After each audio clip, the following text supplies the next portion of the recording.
एक गुरु अपने शिष्य के साथ कहीं जा रहे थे। चलते चलते उन्हें प्यास लगी तो वे दोनों एक खेत के पास जाकर रुक गए। खेत की हालत देखकर लगता था कि खेत का मालिक खेत पर जरा भी ध्यान नहीं देता है। उन्होंने देखा खेत में एक घर भी है और आसपास की जमीन बंजर पड़ी हुई है। बस खेत के अगल बगल एक घर ही पड़ा हुआ है, वो भी वीरान जंगलों में। दोनों जाकर दरवाज़ा खटखटाते हैं। घर में से एक आदमी, उसकी पत्नी और 2 बच्चे बाहर आते हैं। सभी ने फटे पुराने कपड़े पहने हुए होते हैं।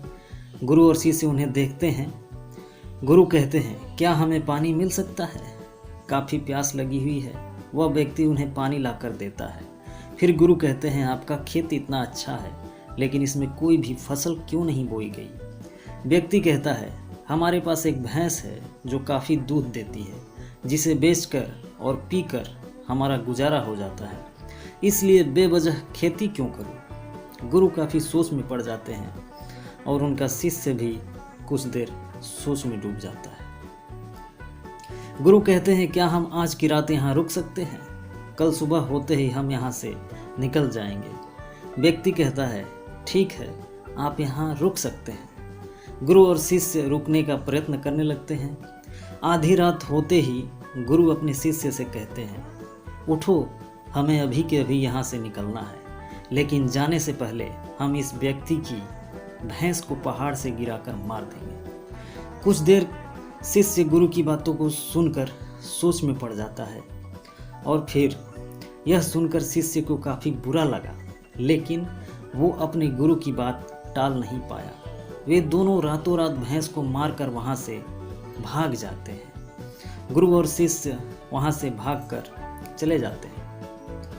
10 वर्ष बाद जब शिष्य अपनी शिक्षा पूरी कर लेता है, तब वो सोचता है, क्यों ना अपनी गलती को सुधारा जाए, उस आदमी के पास वापस जाकर उसकी मदद की जाए। शिष्य उसी गांव, उसी जगह वापस जाता है और देखता है वहाँ के सारे खेतों में दूर दूर तक काफ़ी फल लगे हुए हैं और वहाँ एक बहुत बड़ा घर भी है। शिष्य को लगता है शायद वह आदमी सब कुछ बेच के यहाँ से जा चुका होगा। तभी यहाँ पर कोई दिखाई नहीं दे रहा है। चारों तरफ फल ही फल लगे हुए हैं और एक सुंदर सा घर है। शिष्य वहाँ से वापस जाने लगता है। तभी वहाँ घर के आगे एक कार आकर रुकती है। कार में से वही व्यक्ति बाहर आता है जिससे शिष्य 10 साल पहले मिला था।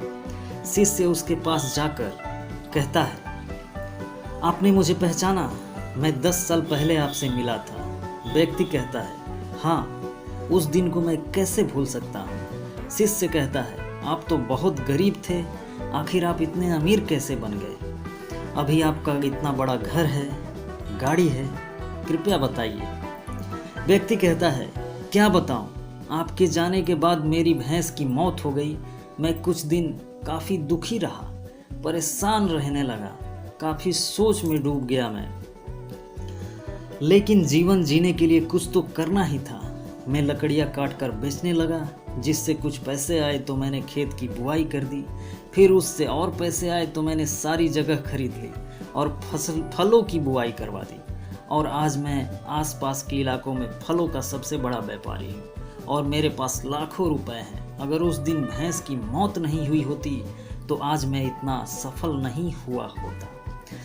गुरु शिष्य कुछ देर अपनी गुरु की बात सोचने लगता है और मन ही मन अपने गुरु को धन्यवाद करता है कि अगर गुरु जी ने ऐसा नहीं किया होता तो शायद आज किसान इतना सफल नहीं हुआ होता। दोस्तों, इस कहानी से यह साफ पता चलता है कि जीवन में हर परेशानी आपके लिए एक बड़ा मौका लेकर आती है।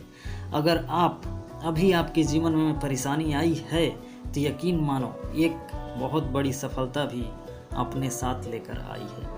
यकीन मानिए, बुरे वक्त में आपने हिम्मत नहीं हारी तो आने वाला समय में आप बेहद सफल होने वाले हैं। दोस्तों, हमारा वीडियो अच्छा लगे तो प्लीज़ चैनल को एक लाइक और सब्सक्राइब ज़रूर कर देना, ताकि आने वाले वीडियो का नोटिफिकेशन आपको मिलता रहे।